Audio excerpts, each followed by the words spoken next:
여러분, 나치 수용소 하면 제일 먼저 생각하는 게 뭘까요? 고통, 괴로움, 슬픔, 좌절. 그런데 그 속에서도 살아남은 사람들이 있었어요. 정신의학과를 담당한 분들이 어떻게 그렇게 어려운 중에도 살아남았을까를 연구하여 발표한 내용인데, 그렇게 어려운 중에도 살아남는 이유는 딱 한 가지. 힘들고 어려운 중에서도 마음속에 감사하는 마음을 갖고 있었다는 것입니다. 그런데 그 감사의 내용이 뭐냐? 첫째는 아주 그 쪼개진 작은 판자 사이로 햇살이 들어오는데, 그 햇살이 들어오는 것을 마음으로 감사를 느꼈다는 겁니다. 두 번째는 하루를 생명 연장해 주신 것이 너무너무 감사해서 정말 감사를 고백했다는 거고, 세 번째는 감시원이 뚱뚱한 사람이 되면 감사했다는 거예요. 왜냐하면 오늘은 덜 괴롭힘을 당할 수 있겠지 하는 마음 속에서도. 그리고 또 하나는 빵을 배급 주는 동료 죄수들에게 너무너무 감사했다. 그러니까 한마디로 얘기하면 그렇게 힘들고 어려운 중에서도 마음속에 감사를 했더니 그들은 살아남는 확률이 굉장히 컸다라고 하는 것이 바로 통계에 나온 일입니다. 여러분, 감사한 마음을 가지면 여유가 생기죠. 정신적으로나 영적으로 아니면 육체적으로도 강해지게 돼 있어요. 사실 감사를 모르면 원망이 생깁니다. 불평이 많이 생기고 짜증스럽게 인생을 살아갈 수밖에 없어요. 그러므로 오늘 우리가 행복한 삶을 살기 위해서 가장 중요한 것이 뭐냐? 바로 감사하는 마음으로 살아가는 겁니다. 감사는 정말 선택 과목이 아닙니다. 우리가 살아가는데 꼭 필요한 필수 과목이 감사하는 거죠. 오늘 본문에 보게 되면 세 가지 감사절기를 꼭 지키라. 첫째는 유월절을 지키라. 유월절은 뭡니까? 애굽에서 종살이 할 때에 너희들을 건져주신 것을 지키는 절기를 유월절 절기라고 하는 겁니다. 맥추절은 가나안 땅에 들어가서 처음으로 농사를 짓고 난 다음에 거둔 곡식을 가지고 하나님께 감사하며 살아가라. 그리고 지금 수장절은 곡식을 마지막으로 한 해를 결산하면서 거두는 절기 속에서 너희들이 감사하며 살아가라. 즉 한 해를 감사로 마무리하라. 그런 뜻이 담겨 있는 거예요. 자, 그러면 하나님은 왜 이런 절기를 정해놓고 우리에게 감사하며 살아가라 라고 말씀하셨을까요? 한마디로 얘기한다면 하나님의 은혜를 잊지 말아라. 하나님이 너희들에게 베풀어 주신 은혜를 잊지 말아라. 1년 비를 주고 햇살을 주고 바람을 주고 건강을 줘서 농사짓고 열심히 살게 하여 오늘 거둔 곡식으로 너희들 먹고 살게 되는 거 감사하라 하는 마음으로 하루하루를 살아가라. 그러므로 하나님이 한 해를 추수감사절로 결산하라 라고 하는 것은 감사하는 마음으로 한 해를 결산하라. 이 말은 감사하는 마음으로 살아가라. 그때에 내가 건강해질 것이고 행복해질 것이고 그리고 모든 것에서 아름다운 결과를 만들어갈 것이다. 그렇게 말씀하고 있는 것입니다. 사도 바울은 범사에 감사라고 했는데 범사는 뭡니까? 모든 일에서 힘들어도 감사하고 기뻐도 감사하고 그저 모든 것에서 잘 될 때나 안 될 때나 감사하며 살아가라. 병들었을 때도 감사하고 건강할 때도 감사하고 모든 환경을 초월하여 날마다 감사하라. 이렇게 말씀하고 있는 거죠. 오늘 본문에서 우리는 다음과 같은 은혜를 받았으면 좋겠는데, 첫째, 제일 중요한 게 뭐냐면 구원받은 것을 감사하라. 구원은 뭡니까? 죄에서 구원받은 것도 구원이고 가난에서 구원받은 것도 구원이고 질병에서 구원받은 것도 구원입니다. 이런 여러 가지 하나님의 은혜로 구원받은 것을 감사하며 살아가라. 특별히 오늘 본문에서 애굽에서 나온 것을 감사하라 그랬습니다. 애굽은 뭡니까? 유월절을 얘기하는 건데, 애굽은 이스라엘 백성들이 종살이 하던 곳을 얘기하는 겁니다. 그러니까 너희가 애굽에서 나온 것을 감사하라고 하는 것은 애굽에서 종살이 하던 곳, 즉 첫째는 장소적인 구원이죠. 애굽이라고 하는 곳 뭡니까? 죄악의 자리, 고통의 자리, 고난의 자리, 죄악의 자리를 얘기하는 거예요. 한마디로 얘기하면 그 죄에서, 죄가 있는 자리에서 나오게 된 것을 감사하라. 또 다르게 얘기한다면 고난에서 구원받은 것을 감사하라는 얘기죠. 애굽은 이스라엘 백성들이 종살이 하던 곳이에요. 그저 벽돌 굽고 농사 지어주고 그저 매일 이스라엘 백성들에게 종살이하여 노동으로 봉사하던 곳이 애굽인데 거기서 하나님의 은혜로 나왔어요. 그러니까 그 종살이하던 고난의 곳에서 나온 것을 감사하라. 그리고 가장 소중한 것은 영적인 구원이죠. 한마디로 얘기하면 애굽은 사탄이 지배하던 곳, 마귀가 지배하는 곳, 영적으로 얘기하면 악령이 지배하던 곳, 즉 죄악에서 지배하던 그곳에서 너희들이 하나님의 은혜로 구원받아 나왔사오니 이제 감사한 마음으로 살아가라. 여러분, 이스라엘 백성들이 애굽에서 나올 때에 그들의 투쟁으로 나온 것이 아닙니다. 하나님의 은혜로 나온 겁니다. 애굽에서 바로 왕이 얼마나 이스라엘 백성들을 학대했습니까? 하나님께 부르짖었어요. 그랬더니 하나님이 모세라는 지도자를 통해서 그들을 애굽에서 건져내 주셨어요. 그것은 바로 악한 영들의 지배 속에서 건져내 주신 것을 말씀하고 있는 겁니다. 유월절 어린 양의 피를 바른 그 집만이 건진받을 수 있었다는 얘기예요. 쉬운 말로 얘기하면 이런 겁니다. 하나님께서 양을 잡아라. 그래서 양을 잡아가지고 이스라엘 백성들이 살아가는 사람들의 집 문설주에 양의 피를 바르는 겁니다. 근데 어느 날이 됐을 때에 하나님의 죽음의 사자가 애굽의 온 땅을 스치고 지나갑니다. 그런데 놀랍게도 양의 피를 바른 그 집만이 장자가 죽지 않습니다. 근데 양의 피를 바르지 않은 애굽의 백성들의 집은 장자가 다 죽었어요. 그것이 소가 되었든 동물이 되었든 사람이 되었든 다 죽었어요. 그러니까 한마디로 얘기하면 영적으로 구원받는 것을 얘기하는 것인데, 예수님의 보혈을 마음속에 나는 예수님을 믿습니다 라고 영접한 사람들의 마음만 하나님께서 지옥에 보내지 아니하고 천국에 보낸다고 하는 상징적 의미를 그 당시에 허락한 것이고, 신약에 와서는 이것을 실제적으로 예수님이 십자가에 피 흘려 돌아가심으로 말미암아 그 예수님을 마음속에 영접한 사람들만 구원해 주신다고 하는 그 은혜를 우리에게 말씀하고 있는 것입니다. 그렇기 때문에 오늘도 예수님은 유월절에 어린 양이 되신 줄로 믿습니다.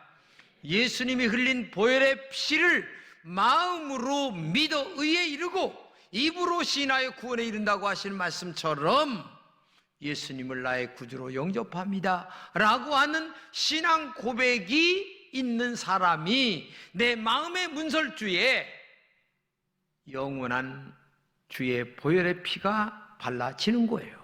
영적으로 얘기하면. 그렇기 때문에 오늘도 여러분과 제가 성경에 말한 것처럼 아들이 있는 자에게는 생명이 있고 아들이 없는 자에게는 생명이 없다라고 하는 이 말씀이 얼마나 중요한가를 알아야 돼요. 아들이 있다라고 하는 말은 뭡니까? 예수님을 나의 구주로 영접했다라고 하는 말입니다. 그러니까 예수님을 나의 구주로 영접한 사람은 마음속에 마음문에 예수의 보혈이 발라진 사람이고, 예수님을 나의 구주로 영접하지 않은 사람은 아직도 죄악의 자리에 있는 애굽 백성이나 마찬가지예요. 이게 놀라운 영적 사실이에요. 그렇기 때문에 오늘도 예수의 피로 천국 가는 길이 열려 있었다고 하는 사실을 우리에게 말씀해 주기 위하여 구약에서는 양의 피를 발랐던 사람들이 구원을 받았고, 신약에 와서는 예수를 영접한 사람들이 구원받는 사건으로 우리에게 말씀해 주고 있는 거예요. 그렇기 때문에 교회에 나온다고 하는 이 사실은 바로 예수님을 나의 구주로 영접한다고 하는 신앙 고백이 절대적으로 중요하다는 사실을 우리가 알아야 되는 거예요. 마음에 예수님의 그 보혈이 발라지지 않는다면 구원이 여러분들에게 없다는 사실을 믿어야 될 줄로 믿습니다. 그렇기 때문에 지금도 예수님을 마음에 아직 영접이 안 된 사람은 지금 이 순간이라도 나는 예수님을 나의 마음속에 구주로 영접이 될 때에 우리 마음의 피에, 마음의 문설주에 주의 보혈이 발라져서 악의 영들이 역사하지 못할 줄로 믿습니다. 그때에 구원의 역사가 우리에게 일어나게 될 줄로 믿습니다. 그래서 영적으로 하나님 앞에 감사할 수 있어야 된다는 거예요. 일사 후대 때 실제 있었던 일이에요.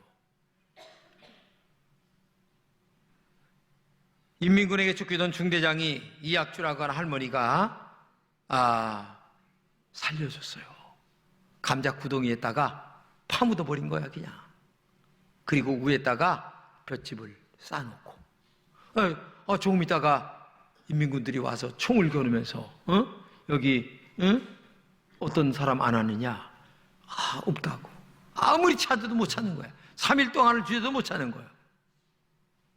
3일 후에 갔는데 놀랍게도 그 사람을 건져주는데 너무너무 감사해서 이 중대장이 그 할머니에게 감사의 인사를 하고 돌아갔는데 나중에 이 양반이 장군이 됐어요.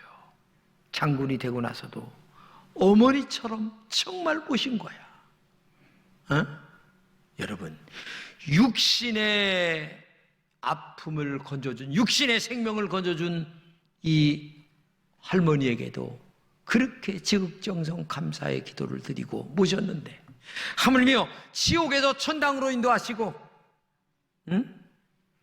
마귀의 자녀에서 하나님의 자녀로 인도해 주시고 영적으로 구원해 주신 이 엄청난 은혜를 입게 하신, 십자가의 은혜를 입게 하신 하나님의 이 사랑을 입은 여러분과 제가 하나님 앞에 감사로 영광 돌리지 않는다면 이게 진정한 그리스도인이라고 얘기할 수가 있겠습니까? 이건 말도 안 되는 일이죠. 그렇기 때문에 오늘도 여러분과 제가 천국 가게 하신 주의 은혜를 감사하는 이 추수감사절 절기가 되어야 될 줄로 믿습니다. 또 하나 중요한 것은 감사절기는 말로만 감사하는 것은 아닙니다. 삶으로 감사하는 겁니다. 그래서 오늘 본문에 같이 읽겠습니다. 시작. 너희를 애굽에서 건져내신 하나님께 빈손으로 나오지 말라, 이렇게 말씀하십니다.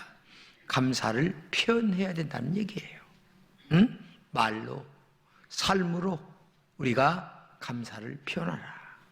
성경에 예수님께서 10명의 문둥병자를 고쳐줬어요. 근데 한 명만 와서 감사하니까 예수님께서 물었어요. 9명은 어디 갔냐?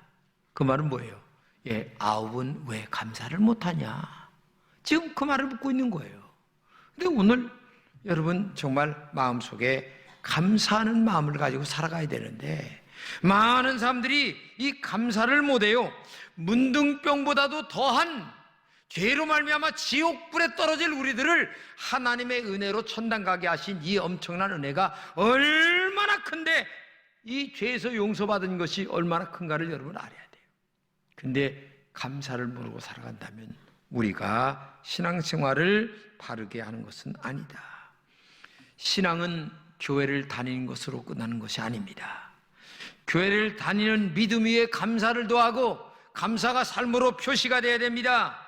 자주 사람들에게도 감사하고 자주 하나님께도 감사하고 감사를 모르는 사람일수록 원망이 가득합니다. 시기와 질투와 탐욕이 가득합니다. 이런 사람은 자신도 불행하고 남도 불행하게 만드는 거예요. 그렇기 때문에 감사, 찬송, 영광 돌리는 신앙이 올바른 신앙이고 그리고 복받을 신앙인 줄로 믿습니다. 사탄은 두 가지를 못합니다. 하나는 감사를 못합니다. 왜? 사탄 자체가 감사를 못하게 만들어놨어요. 하나님은 사탄을 말하기를 이간자, 파괴자, 거짓말장이, 그렇기 때문에 사탄은 절대적으로 감사를 못해. 만약에 감사를 못한다, 나는 어디 쪽에 가까운 사람이에요? 잘 생각하셔야 돼요. 감사를 잘한다, 천사 쪽에 가까운 사람이죠. 그러니까 감사하는 마음을 갖고 살아가야 되는 거예요. 두 번째, 사탄은 회개를 못해요. 가룟 유다가 회개하고 죽은 줄 아세요? 아닙니다. 사탄은 원망이나 불평을 만들게 합니다. 시기, 질투 이런 틈을 트고 들어와 우리의 마음을 자꾸 깨트리고 파괴하게 만들어요. 그래서 불평불만으로 살게 만드는 것이 사탄의 역사예요. 교회 나와 불평불만을 배우면 안 됩니다. 뭐 때문에 자꾸만 불평한 안 돼요. 거기서 좋은 것을 찾고 그저 감사를 찾아 나가야지. 성경에 보면 사울왕 마음속에 악신이 들어갔어요. 야, 근데 이 악신을 몰아낼 길이 없을까? 수금을 잘 타는 사람을 불러다가 찬양을 부르면 악신이 떠나갑니다. 그래서 다윗을 불러다가 옆에다가 수금을 그저 찬양을 부르고 수금을 타게 만드는데 악신이 떠나가질 않는 거예요. 그러니까 창을 들어서 수금을 타는 다윗을 향하여 창을 던졌는데 놀랍게도 하나님께서 귓전을 스치게 하고 지나간 사건이 있잖아요. 여러분, 우리 마음속에 악한 영이 역사하여 나도 모르게 분노의 창을 들어가지고 원망의 창을 들어서 사람의 마음을 찌를까 한번 생각해 보세요. 늘 마음속에 감사하고 원망하지 말고 불평하지 말고 감사 찬송하는 여러분 되시기를 축복합니다. 많은 사람들에게 상처 입히지 마세요. 사랑만 하고 살아도 부족한데 뭐 상처 입히며 살아갑니까? 뭐 그렇게 원망하며 살아갑니까? 인생에 우리 아까 대표 기도한 집사님 기도 들었죠? 그죠? 엊그저께 한 해 시작하는 예배 드린 것 같은데 벌써 11월이 벌써 가고 있잖아요.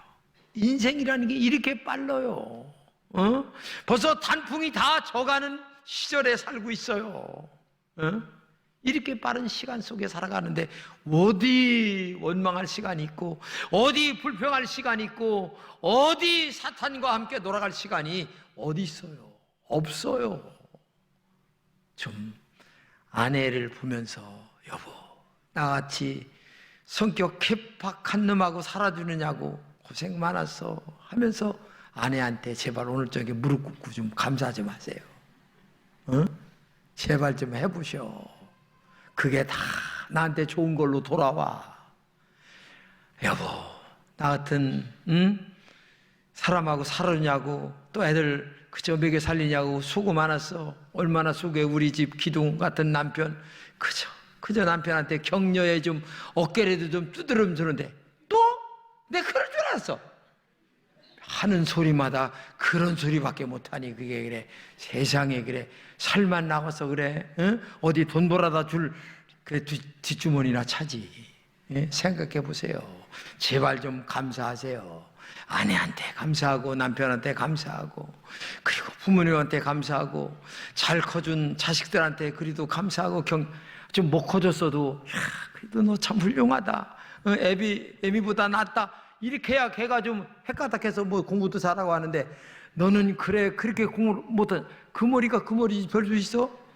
아이고 참 나온 몸은 누구 머리 닮은 줄도 모르고서 괜히 여러분 착각하지 마세요. 그 머리가 그 머리예요. 다 흘러넘쳐서 그렇게 된 거예요. 그러니까 격려하세요. 좀 그렇게 좀 해주세요. 제발 좀 감사한 마음으로. 할렐루야. 그렇게 살아도 지금 뭐 부족한데 그래서 싸울 시간이 어디 있어요. 그래. 성경에 보게 되면 크로스비라고 하는 여인이 지은 찬송가가 23편이 있어요. 근데 이 여자가 6개월 됐는데 동네 돌팔이 의사한테 잘못 받아가지고 눈이 멀었어요. 야, 아버지 죽지, 할머니 돌아가시지, 어머니가 크로스비를 키우는데 너무 고생이 많은 거예요. 그래서 늘 불평불만을 가지고 살아가는 거야. 근데 어느 날 누가 전도를 했어. 근데 교회 부흥회를 하는데 이 크로스비가 부흥회에 따라 나와가지고 부흥회 때 부르는 찬송가가 있어. 웬 말인가 나리하여. 이 찬송을 부르는데 갑작스레 마음에 감동이 되는 거야. 뜨거운 마음의 눈물이 흐르는 거야. 그때 거듭난 거예요. 그리고 주님을 마음에 영접했어요. 근데 그때 행복감이 넘치는데 나 평생토록 예수 믿으며 살아가야 돼. 근데 기도를 하는데 이 크로스비에게 이제까지 떠오르지 않던 시상이 떠오르기 시작하는 거야. 그래서부터 작사를 하는데 성경에 그 크로스비에 대한 그 글을 보게 되면요, 8,000곡이나 되는 찬송가를 쳐요.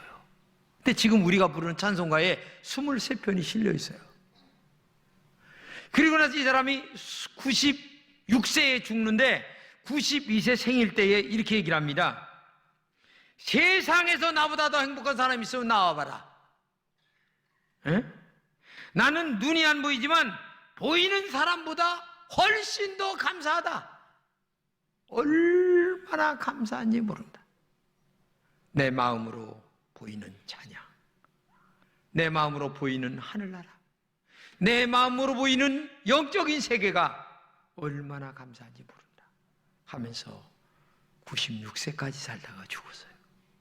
여러분, 똑같은 것이지만 정말 마음속에 감사를 가지고 살면 행복해요. 감사를 가지고 살면 악령이 역사하지 못합니다. 감사를 가지고 살면 행복할 줄로 믿습니다. 그러므로 날마다 입이 열릴 때마다 그저 감사하세요. 뭐가 좀 부족하도 감사하세요. 원망하지 마세요. 불평하지 마세요. 제발 좀. 그러면 어떻게 감사할까?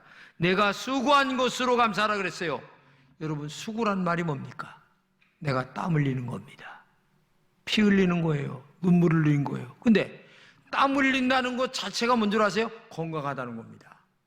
내가 농사 지을 수 있는 건강이 있다는 게 얼마나 행복해요.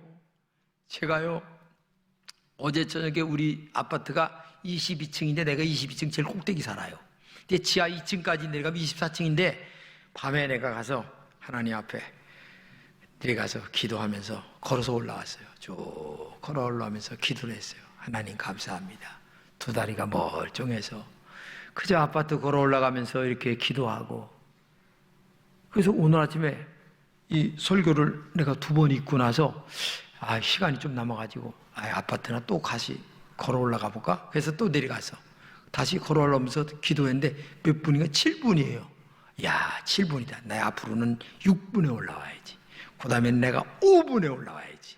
할렐루야, 아멘 하면서 내가 이제 아침에도 걸어 올라오고 저녁에도 걸어 올라오고 올라오는 거요. 기도하면서 얼마나 행복한지 감사 기도하면서 올라오는데, 오늘 다음 주일 감사 설교하고 감사 예배 드리고 할렐루야 아멘. 야, 너무너무 감사한 거예요. 우리가 3가지로 감사해야 돼요. 마음으로 정말 감사하세요. 할렐루야. 그죠? 감사하고, 그 다음에 영적으로도 감사해야 돼. 그리고 우리가 소유로 커피 한 잔 덜 먹고, 그 다음에 비싼 거 좀 덜 먹어도 하나님 앞에 감사하고, 또 이웃들에게 이 쌀한푸 이런 때 하나님 앞에 드리면서 얼마나 감사, 이런 마음으로 살아야 되는 거예요. 자기를 위해서는 아주 펑펑 쓰면서 그냥 어려운 자들을 위해서는 한 번 못 써보는 그런 마음이 어떻게 예수님의 마음이세요? 영적인 마음은 정말 진정 감사해야 돼요. 우리가 이 3가지 절기를 하나님이 왜 주시면서 너희들 감사하며 살아라 하신 그 이유를 알아야 돼요. 그죠? 세상에 불평할 일이 많이 있죠. 그래도 감사해. 네가 잘 되기 위해서야, 다른 사람들이 잘 되도록 하는 거야? 이 사회가 잘 되도록 하기 위해서야? 그러면 너는 감사해야 돼. 이걸 배우라는 거예요. 그러므로 우리 금천의 모든 성도들은 오늘도 감사하고 내일도 감사하고 매일 감사하고 또 감사하고 마음으로 감사하고 영으로 감사하고 찬양으로 감사하고 삶으로 감사하고 모든 것을 감사로 영광 돌리는 여러분 되시기를 진심으로 축복합니다.